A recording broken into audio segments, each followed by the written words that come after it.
Darth, Theorist, rise.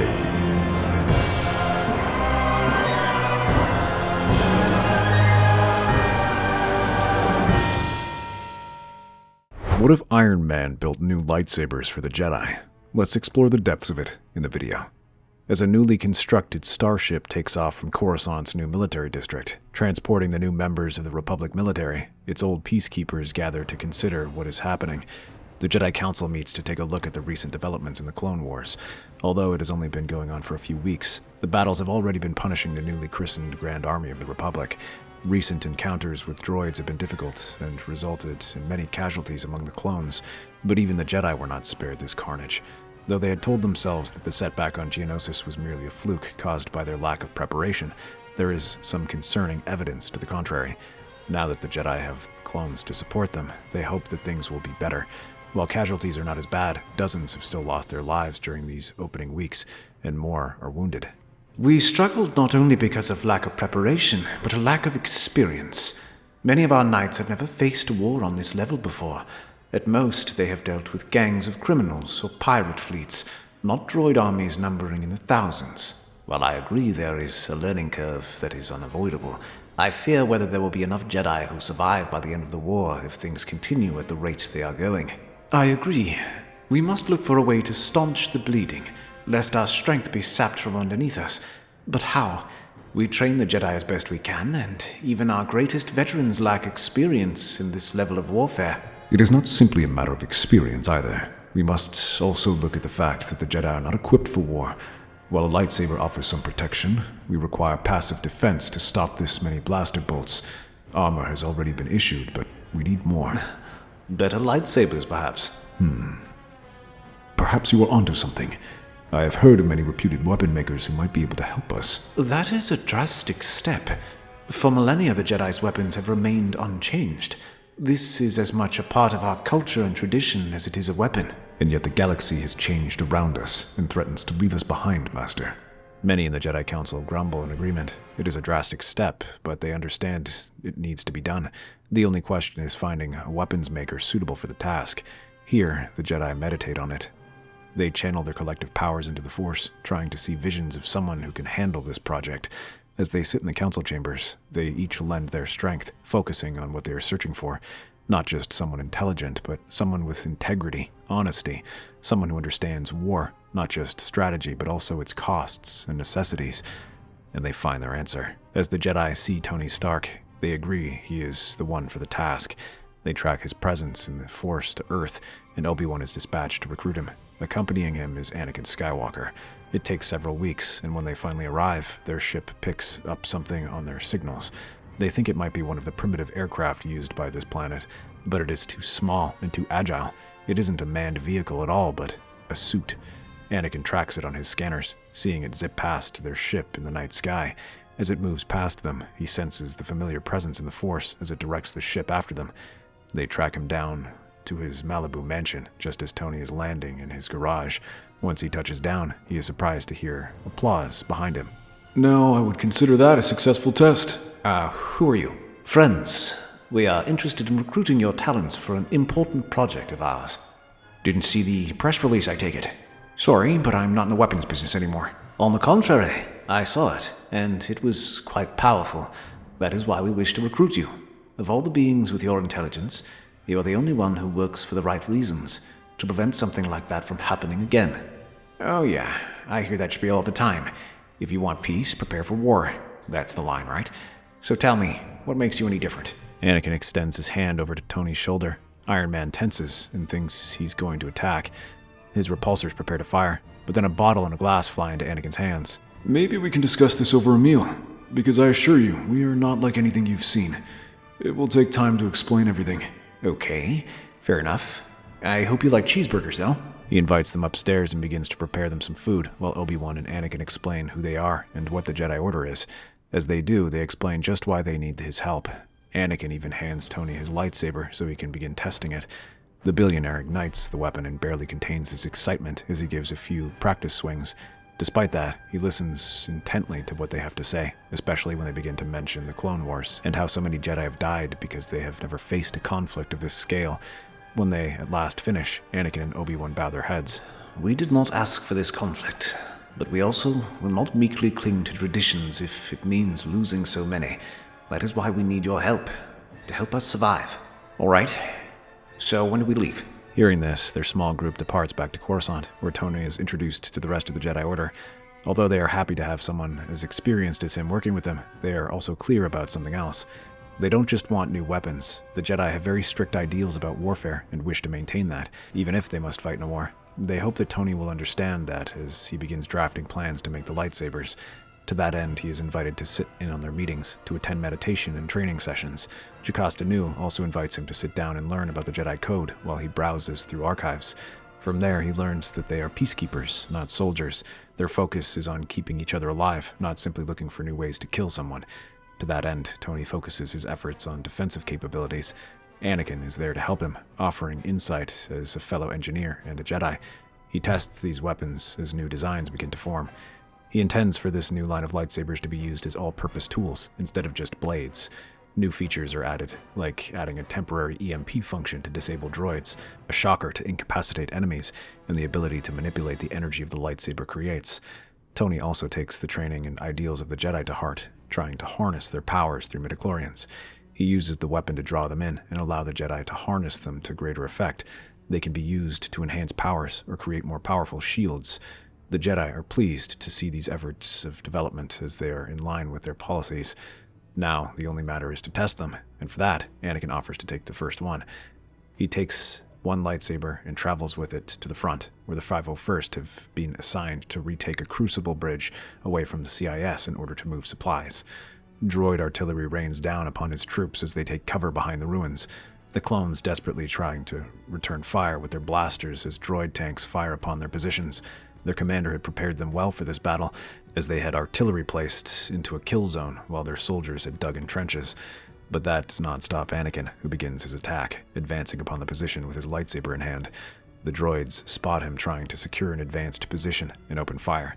Before Anakin even realizes it, his lightsaber is roaring to life, as if the Force is guiding him and lending its strength. He moves like a blur, blocking the oncoming blaster round with inhuman speed as he jogs forward. Even as hundreds of droids open fire, he doesn't seem to feel it, as he effortlessly blocks their attacks and throws them back until he leaps over the trench and lands in the center of their army. Just as quickly, his lightsaber begins lashing out, cutting through their ranks with ease. He spares a glance toward the controls and taps a new button. Suddenly, the plasma of his weapon bends and twists, swooshing around like a whip.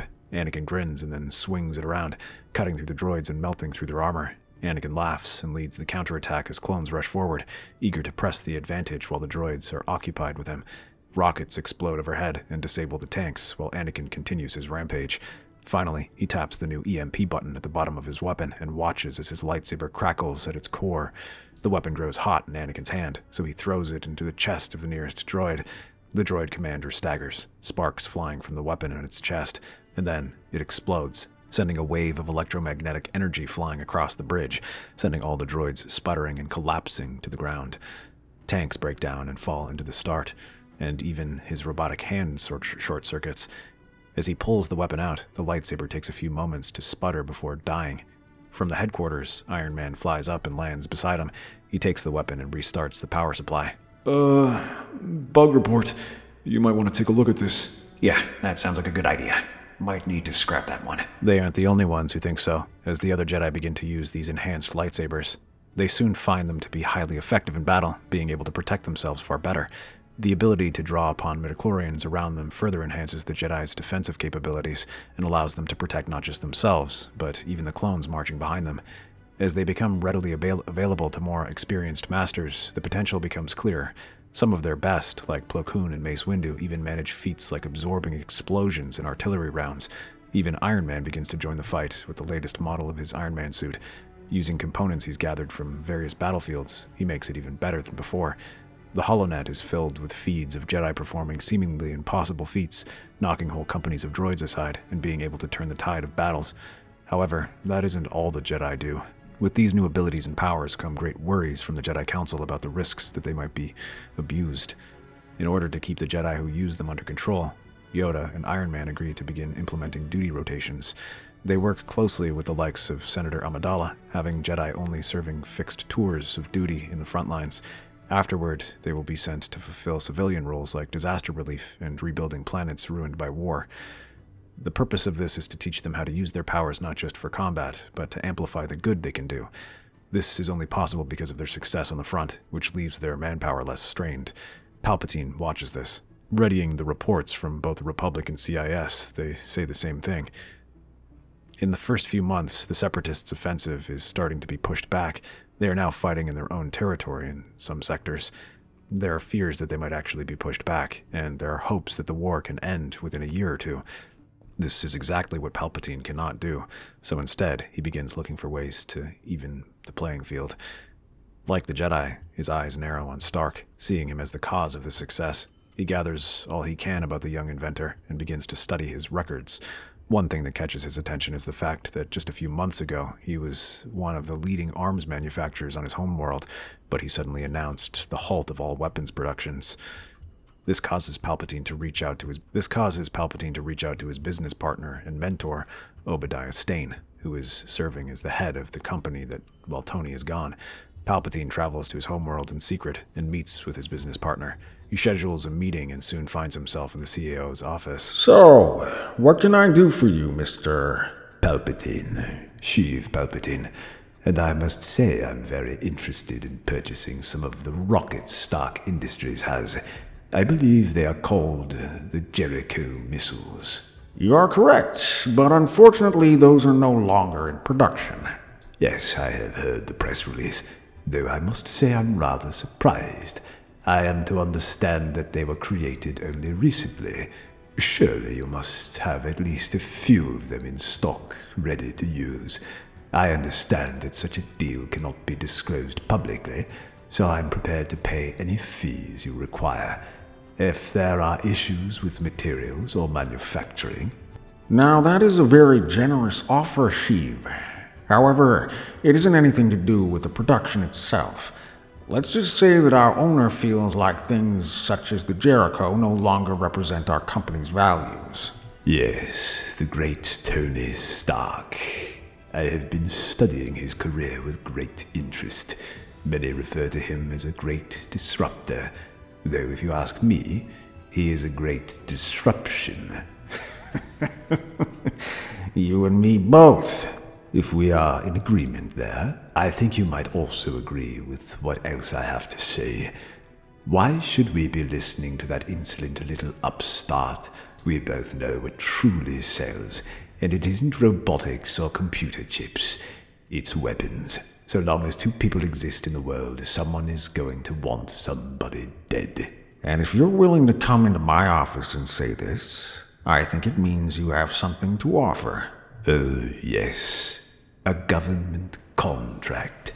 One that will allow the purchase, manufacturing, and research of the Jericho missile and an entire arsenal of weapons on a scale you can only dream of. All right under the nose of Tony Stark. And in exchange, I shall give you the technology for even newer weapons that will put you ahead of the competition on this planet for 1,000 years. If you don't believe me, take a look at this. He places a lightsaber on the table. Obadiah takes the weapon and hits the activator.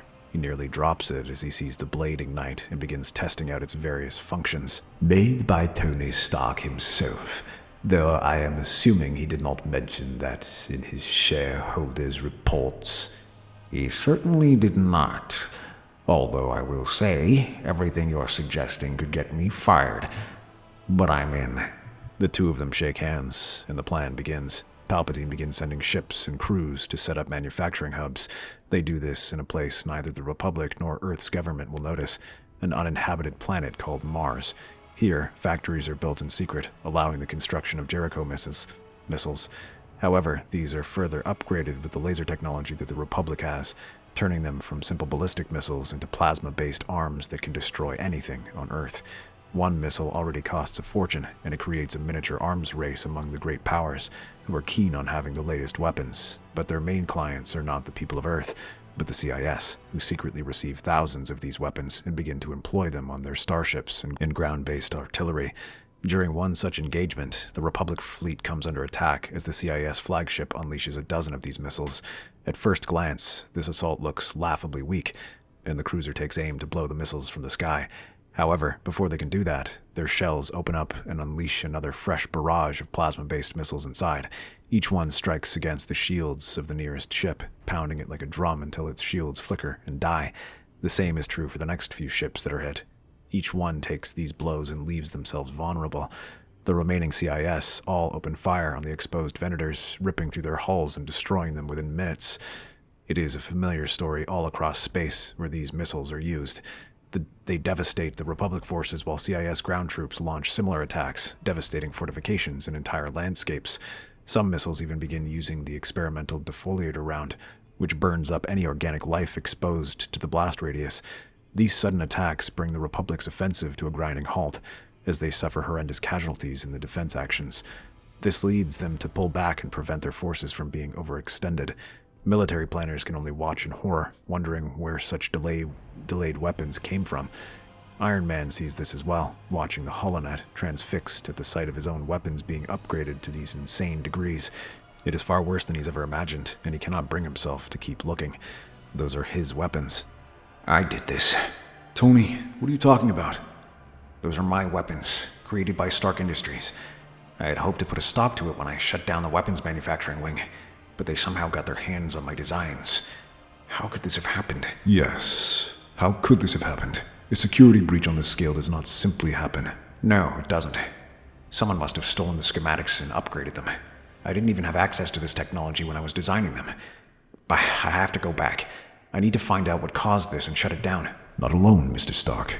You'll need help. I'm going to send a detachment of clones to help you. Absolutely not. I began this whole project because I wanted to stop conflict on Earth, to stop bringing weapons of mass destruction. That is no longer up to you. Right now, those same weapons are being used to destroy the Republic. That means we have the right to get involved. It means right now you have to be focused on your own problems. I'm not about to drag a galactic war to Earth. This is about my creation and whoever is stealing it. Then let me go with you. I can't bring Jedi either. I'm not asking as a Jedi. I'm asking as a friend. Slowly, Tony agrees, and the two fly off to confront him. It doesn't take too much difficulty to track down where these factories are. Tony pores over the shareholder reports of the quarter and sees that while their arms manufacturing has been cut, their spacefaring operations have seen a significant increase. There's no way that the local satellites on the moon can miss any factories, so it must be on Mars. Anakin reviews some shipping reports and confirms this. As their ship descends to the Martian atmosphere, they see the sprawling complex that is closer in size to a city. Jericho missiles in various stages of construction sit on conveyor belts, their warheads glowing with that distinctive plasma tech modification. They really have been busy. Well, well, the prodigal CEO returns. Obadiah. I should have known. Yes, you certainly should have. After you took off on your little mission, someone had to keep the company running as always. You had the world's greatest weapons manufacturer in your hands, and you threw it away. For what? So you can live off and be some space monk? Well, I'll cut you a deal. You can fly off and join your friends, but this company stays with me. I'm not leaving here until this factory's in the ground, Obi. I hope you realize that. You're supplying weapons to the Separatists. Thousands are dying because of what you're building here. And you must be the Wonder Boy, Tony's new pet project. I know all about you, Jedi. My new partner has been very educational. But you'd better watch out. Tony has a habit of forgetting about projects once he gets bored. Who? Sorry, trade secret. Stain reaches into his pocket and produces a small remote control. His thumb presses a single button. Suddenly, the droids around him open fire. Anakin's lightsaber flashes and deflects the first volley as he rushes at them. He is soon leaping in the air, his lightsaber turning into a whip as he knocks the first line of droids off their ledge. As they advance on him, blaster fire rains onto him, but the Jedi forms a shield and begins to cut them down. Iron Man follows after, his repulsors and rockets blasting any droids that don't fall from Anakin's defenses. Within seconds, they are all dead as Anakin whirls his whip around in a circle, then finishes off the survivors. But as they turn to face Obadiah, the wall behind him explodes. Metal tears apart as massive shapes burst through. It's the Ironmonger suit. Tony recognizes its basic design of his original suit, but it has been transformed. The armor is thicker, bulkier, and covered in additional plating that gleams with an unfamiliar silver sheen. Plasma cannons and missile pods are on its body. Obadiah climbs aboard as he switches from remote to manual control. Meet the Ironmonger. Your designs, Tony, upgraded with a few special modifications. As the suit chest plate shuts close, its head turns toward them, sensors glowing red. The Ironmonger's repulsors fire. Anakin moves in front and raises his lightsaber, activating a button that channels his force powers into an energy field that dissipates the repulsor blows. Tony counters and fires his own repulsors, but the Ironmonger raises its massive arm and blocks the attack. He follows with some shoulder rockets, but the massive suit leaps aside and lets the rockets streak through the nearby assembly line.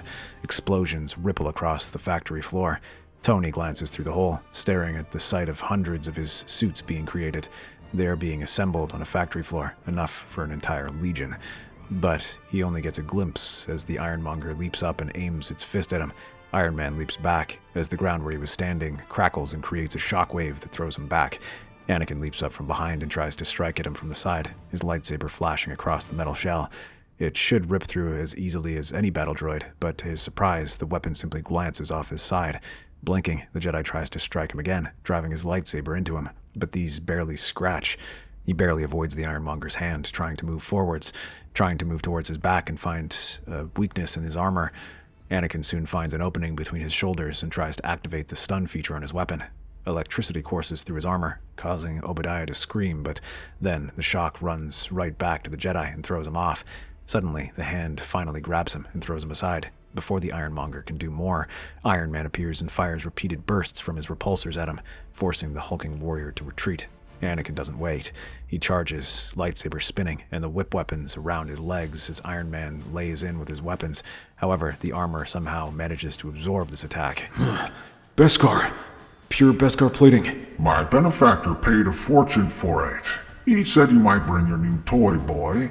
I came prepared. Ironmonger raises to his feet, and his fists connect with Iron Man's chest, sending him flying backward into the rock formation. Before he can recover, plasma missiles launch from his shoulder pods. Alarms flare across his suit while Anakin moves from side to side, trying to avoid these attacks. He throws his lightsaber and distracts Ironmonger long enough for Iron Man to fly off. You okay? Peachy, new plan? New plan. Anakin taps the controls on his lightsaber hilt. The blade twists, elongates, and becomes a whip of pure energy that cracks through the air. He swings it toward the Monger, the flexible plasma wrapping around the suit's arm. For a moment, it holds. Stain struggles against the blinding energy. Then, the Monger's arm spikes with an electrical current, and the whip blade disintegrates on contact. Countermeasures. Your stun trick? Shielded.